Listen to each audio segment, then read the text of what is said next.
Hello, everyone, and welcome to my weekly talk. This week, we're going to be talking about the darker spiritually transformative experiences, those experiences that are scary and may confuse you. We're going to be talking about what they might look like and also how to be with them in a way that creates empowerment in your life.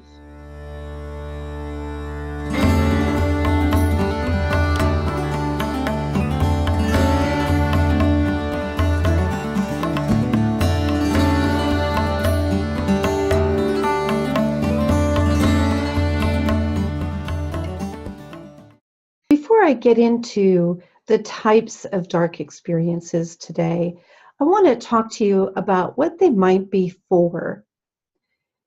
A dark experience is one that creates fear that you're losing control of your body or your life or your mind or your thoughts. It can also be an experience that changes your viewpoint of the world. You could be worried about where that information is coming from and is it accurate?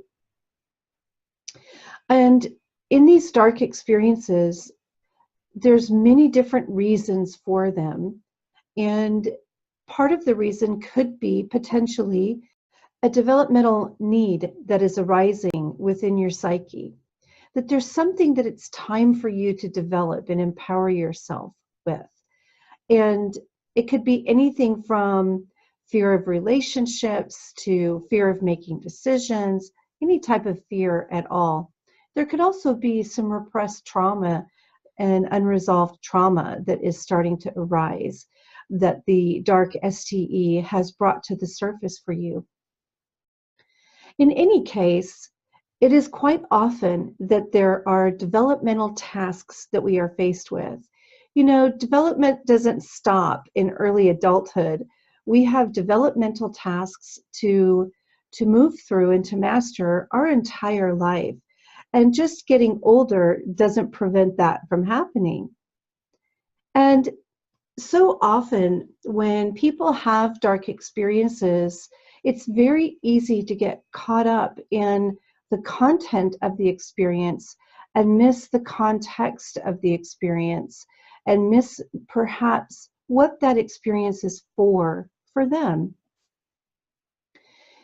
Depending on the stage of life that you're in can determine what that experience is for. It can help you determine that. So we want to take a look at some different types of experiences in different stages of life and determine what it might mean. If a young teenager is having dark experiences, like a poltergeist experience or a demonic type experience, or an underworld experience, there could potentially be the fear of empowerment. They could be afraid of their own power. They could have trauma that has not been resolved.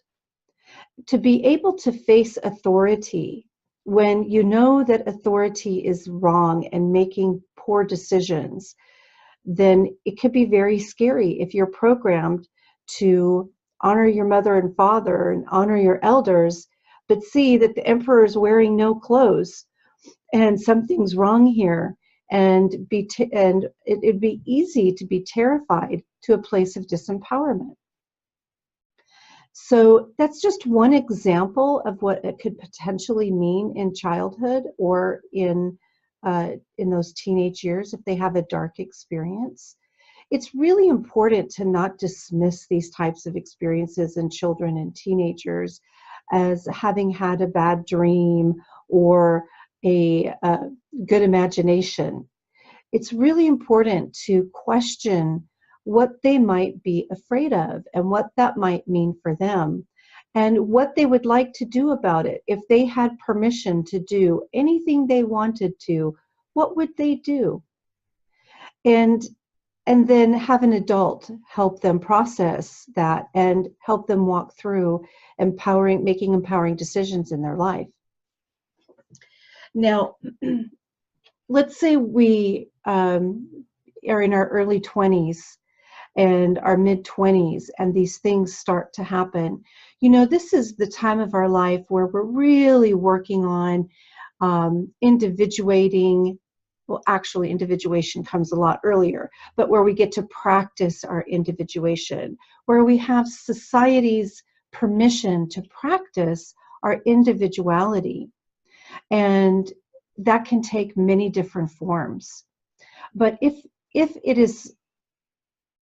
there is a problem in expressing that individuality, if there's a fear, or if they receive negative feedback from their society or their family, friends about that individuation, there could be some repressed issues. Now, does every experience have to be something from your own repressed psyche? Absolutely not. Sometimes they're initiations into spiritual tasks that might be yours to do.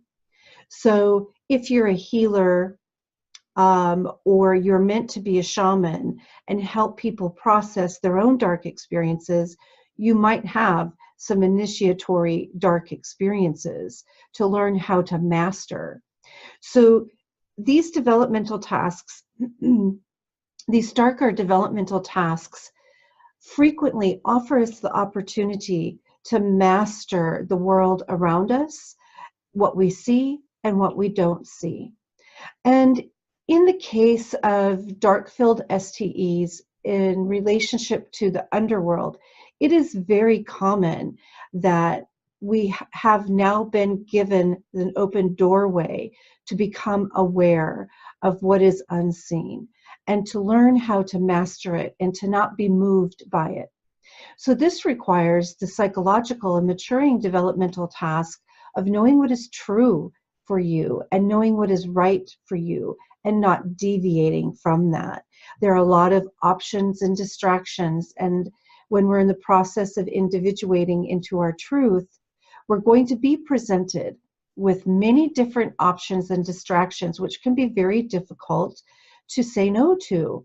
And that time is our opportunity. The time that the dark STE arises is our time to practice choosing the light and choosing love, choosing forgiveness, choosing wisdom, and choosing right action.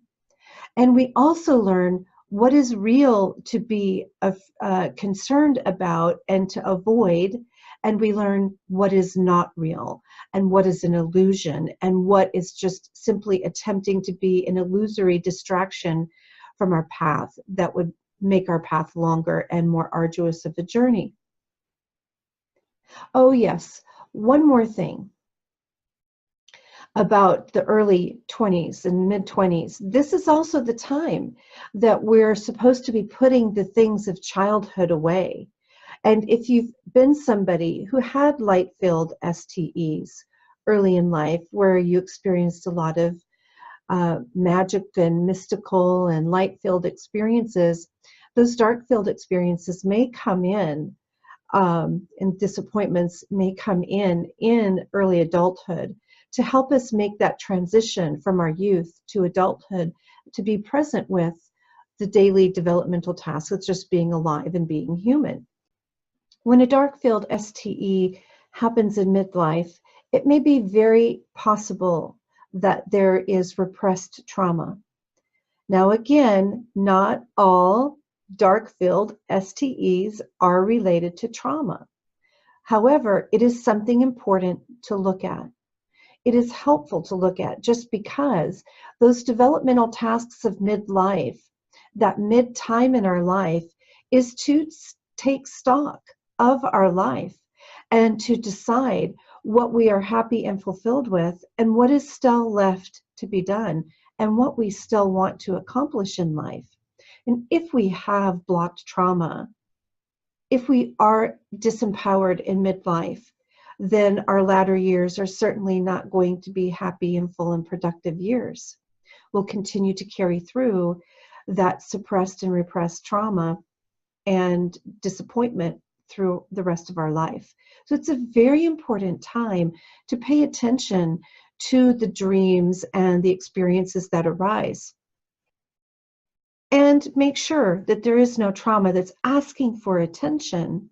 And the most loving thing that you can do in that point is give it the attention it's asking for.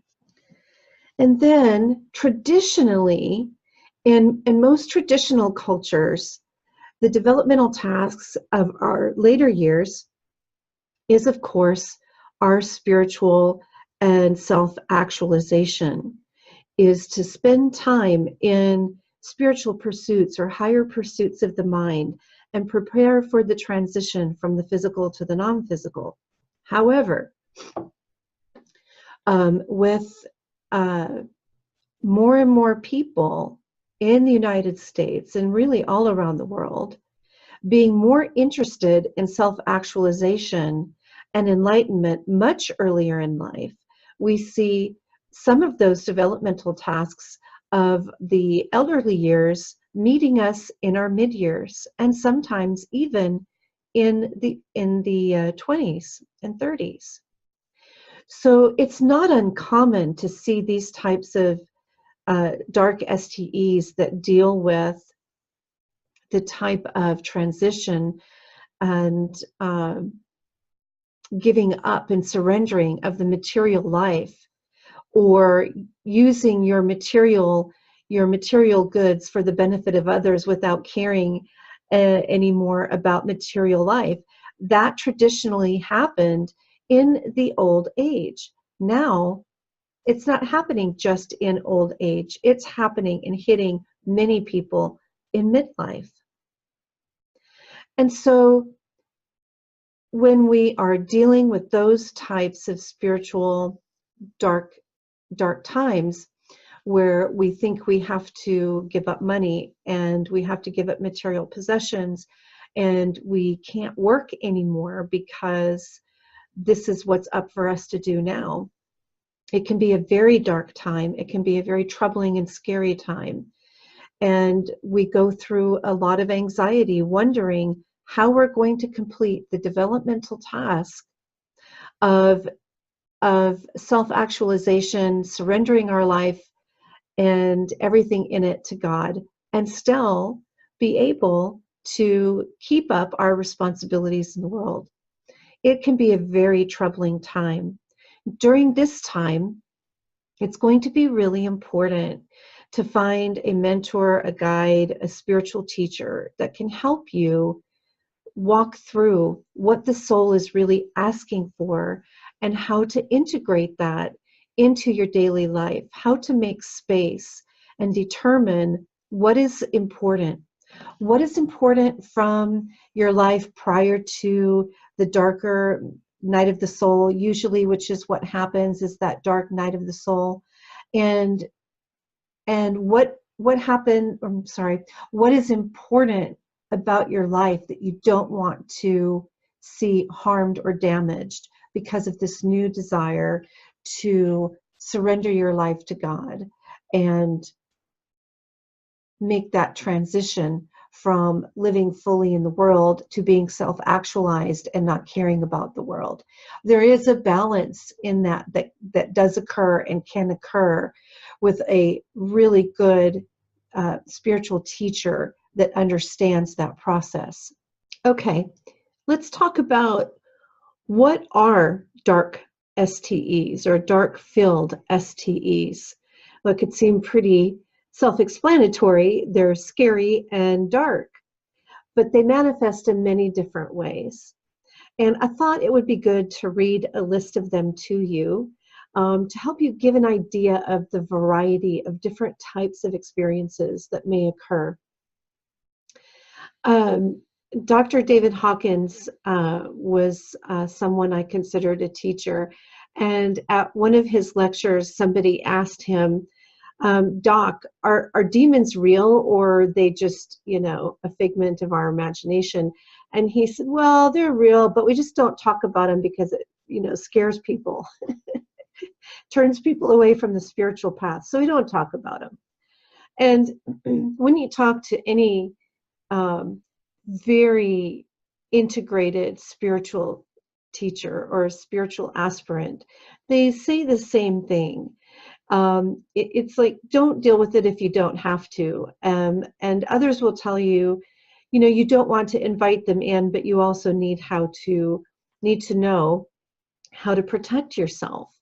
And the greatest way of protection, of course, is walking a pathway of increasing personal integrity. And if that is something that concerns you or bothers you, please feel free to reach out to me. That is something that I have dealt with and know the ropes. And however, there was this great line from a Spider-Man movie that gave a great word of caution.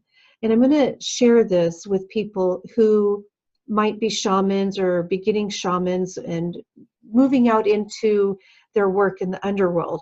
Spider-Man said, "I know I won the battle today, but I'm also aware," and I'm paraphrasing here, "that there is going to be an enemy out there that is stronger than me, and I am not looking forward to that day."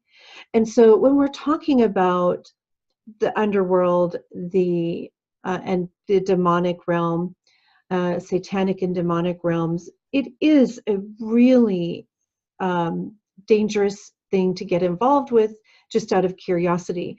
I do not advise it ever. And it is where we have the greatest risk for psychological harm, the greatest risk for spiritual harm. And we see some people with psychopathology that are completely tormented by them. And I visited with a shaman friend of mine when I had an emergency call come in relationship to something like this. And I asked, would shamanism, if we can find him a good shaman, would this help? And he said, it might help temporarily, but if the mind is weak, it is unfortunate that they may return the job again in a developmental task. If you should be bothered by this type of issue, is to strengthen your mind, which means to strengthen your will and to create a devotional life based on personal integrity. Strengthen that mind, strengthen your integrity. So enough of that, because I know it scares people. But again, here's this list that I wanted to read to you, and it is not a complete list because it can manifest in different ways for different people. But of course, the ego death, the dark night of the soul, is considered a dark-filled STE. The awakening of the Kundalini can also be dark because some people experience it as very pleasurable and other people feel stuck physical pain in their body. It's a psycho-spiritual house cleaning process that occurs when the Kundalini awakens, and it's there to help us clean up our mind and strengthen our mind and the central nervous systems of our body. And then again, a shamanic crisis, and that's what we were talking about with, dealing with maybe animals or demons or something. And then crisis of psychic opening can also be a very dark experience. Again, if the psychic awareness is not something that you are familiar with and it starts occurring, it can be quite terrifying. And in any of these situations, people can fear for the loss of their sanity. And it's probably a good thing. And I'll get to that in a minute. Not that losing your sanity is a good thing, but the fear, the concern for it. But also near-death experiences can be terrifying. Past life experiences can be terrifying. You can see painful and difficult deaths in those experiences. And of course, possession or attempted possession states. And then those themes, those experiences that are themes of death and rebirth, and experiencing rebirth or your death can be a very scary thing. So again, these are just some themes of dark-filled STEs. And there can be a variety of them. But the important thing is not that it happened, but what you do with it. To sit alone in fear and to fear for your sanity alone is just as terrifying as the experience itself might have been. And I know for myself, when my own dark-filled experiences came and I had no one to talk to, I didn't know of any literature or any research. It was very scary. And I was very fortunate to find the people and organizations that I did to help me learn about them.